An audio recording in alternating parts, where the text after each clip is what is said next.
नमस्ते दोस्तों, ये समझौते के शादी का 32वां भाग है।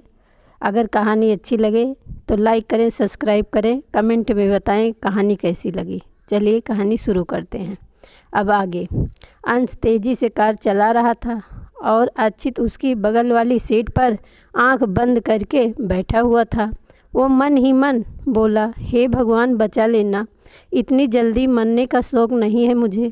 अरे अभी मेरी उम्र ही क्या है। इनर वॉइस, हाँ, अभी तो तू स्कूल जाता हुआ बच्चा है ना। ये कोई टाइम है ताने मारने का? तो क्या अब ताने मारने के लिए भी टाइम फिक्स करें? देखो इस वक्त मेरा बहस करने का कोई प्लान नहीं है, तो चुप करो तुम। वो ये सब सोच ही रहा था, तभी अचानक अंश ने कार की ब्रेक मारी। अच्युत ने धीरे से अपनी आँख खोली। उसने आसपास देखा तो पाया कि वो लोग एक क्लिप पर थे जहां वो दोनों अक्सर आया करते थे जबकि उनका मूड ख़राब हो। अंश कार से बाहर आया और कार की बोनट पर बैठ गया और सामने पहाड़ों को देखने लगा।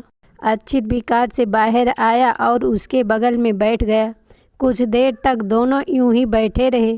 फिर अंश ने कहा, तुझे पता है मम डैड के चले जाने के बाद आज तक मुझे कभी ऐसा नहीं लगा कि मैं अनाथ हूँ, क्योंकि अंकल आंटी ने कभी मुझे ऐसा महसूस ही नहीं होने दिया। उन्होंने कभी तुझ में और मुझ में फ़र्क नहीं किया। ऐसा नहीं है कि मुझे मम डैड की याद नहीं आती, हर रोज़ आती है। और मैं हर रोज़ ये सोचता हूँ कि आज अगर वो यहाँ होते तो कितने खुश होते मुझे इस तरह देखकर। पर आज जो कुछ तनु के पेरेंट्स ने कहा उसके बाद मुझे ऐसा लग रहा है कि वो लोग सही कह रहे थे। हम कितना भी इस बात को नज़रअंदाज कर लें, पर सच तो यही है ना जो उन्होंने कहा। उसकी आंखों में आंसू आ गए थे। अच्युत ने उसे गले लगा लिया। अंश उसके गले लगकर सिसकियाँ लेने लगा। अच्युत बस उसकी पीठ सहला रहा था। कुछ देर बाद अंश अच्युत से अलग हुआ। अच्युत ने उससे कहा, किसी की बातों का बुरा मानने की या किसी की बातों पर यकीन करने की कोई ज़रूरत नहीं है। अच्युत मन ही मन बोला, क्योंकि लोगों को तरह तरह की बातें करते हैं फिर उन्हें भूल भी जाते हैं, पर वो लोग ये नहीं समझते कि जिनसे वो ये सब कह रहे हैं वो इंसान उन बातों को ज़िंदगी भर नहीं भूल पाता। उसकी बात सुनकर अंश कहा, पर सच तो यही है। अच्युत ने उसे बीच में रोकते हुए कहा, सच ये है कि तू हमारी फैमिली का हिस्सा था, है और हमेशा रहेगा, समझा? और मुझे अब इस पर कोई और बहस नहीं करनी।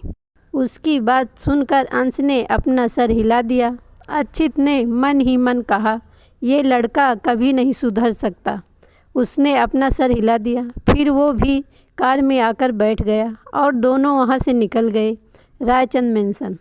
अंश और अच्युत दोनों वापस घर आ गए। शिवान्या के अलावा बाकी सब लिविंग रूम में ही थे। सबने अंश और अच्युत को देखा, एक चैन की सांस ली। वो दोनों सबके पास गए। अशोक ने अंश के कंधे पर हाथ रखते हुए कहा, तुम ज़्यादा परेशान मत होना, ठीक है? सब कुछ अच्छा हो जाएगा। निहारिका ने कहा, ये सही कह रहे हैं, तुम उन लोगों की बातों पर ज़्यादा ध्यान मत देना, और हमारे लिए तो तुम ही हमारे बेटे जैसे ही हो, समझे? उनकी बात सुनकर अंश ने अपना सर हिला दिया और अपने कमरे में चला गया। अच्युत भी वहाँ से अपने कमरे में आ गया। जब वो कमरे में आया तो उसने देखा कि शिवान्या बेड के कॉर्नर पर बैठी हुई थी और कुछ सोच रही थी। अच्युत उसके पास आया और उसके पास बैठते हुए कहा, आन्या। उसकी आवाज़ सुन शिवान्या अपने ख्यालों से बाहर आई। इससे पहले कि अच्युत आगे कुछ बोलता, शिवान्या ने उसे गले लगा लिया। उसने अच्युत से कहा, ये सब मेरी वजह से हुआ है ना। कल मैंने ही कहा था कि वो दोनों कितने लकी हैं कि उनकी शादी होने वाली है, और आज देखो ये सब मेरी वजह से ही हुआ है। अच्युत उसकी पीठ सहलाता हुआ बोला, किसने कहा कि ये सब तुम्हारी वजह से हुआ है? तुम्हारी वजह से कुछ नहीं हुआ है। शिवान्या ने अपना सर न में हिलाते हुए कहा, नहीं, ये सब मेरी वजह से ही हुआ है। शायद मेरी ही नज़र लग गई उन्हें। आचिर ने शिवान्या को खुद से अलग किया और कहा, आन्या, तुम बेकार में ही ये सब सोच रही हो, और एक बात, तुम्हारी वजह से कुछ नहीं हुआ है तो तुम्हें गिल्ट फील करने की कोई ज़रूरत नहीं है। और रही बात अंश और तनु की, तो आई एम श्योर वो दोनों कोई न कोई रास्ता निकाल ही लेंगे, ठीक है। उसकी बात सुनकर शिवान्या ने अपना सर हिला दिया। रात को डिनर के बाद सब अपने अपने कमरे में सोने के लिए चले गए। अंश अपने कमरे में था। वो खिड़की के पास खड़ा था और वहाँ से चांद को देख रहा था। तभी उसके फ़ोन पर किसी का मैसेज आया। उसने वो मैसेज देखा, फिर कार की कीज लेकर कमरे से बाहर आ गया। अंश कार चला रहा था। कुछ देर बाद उसने एक सुनसान सड़क पर कार रोक दी और कार से बाहर आ गया। कुछ देर बाद वहाँ एक और कार आई और उसमें से तनु बाहर आई। उसने आते ही अंश को गले लगा लिया। उसने अंश से कहा, आई एम सॉरी अंश, आई एम सो सॉरी, मुझे नहीं पता था कि मैम डैड कुछ ऐसा करेंगे, आई एम सॉरी। वो रोती हुई आवाज़ में बोल रही थी।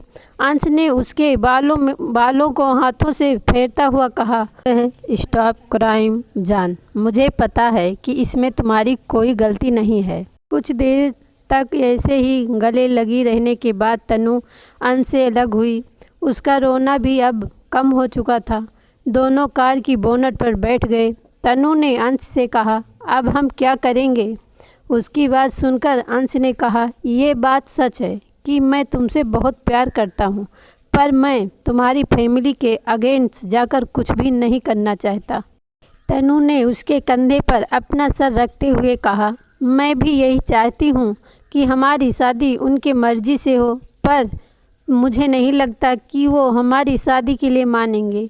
उन्होंने तो ये भी कहा है कि वो जल्द से जल्द मेरी शादी किसी और से करवाने वाले हैं। उसने अंश के हाथ पर अपनी पकड़ कसते हुए कहा, मैं किसी और से शादी नहीं करना चाहती अंश, मैं सिर्फ तुमसे ही शादी करना चाहती हूँ, तुम्हारे साथ रहना चाहती हूँ। उसकी बात सुनकर अंश ने कहा, मुझे पता है और तुम टेंशन मत लो, मैं कल दोबारा तुम्हारे पापा से बात करूँगा।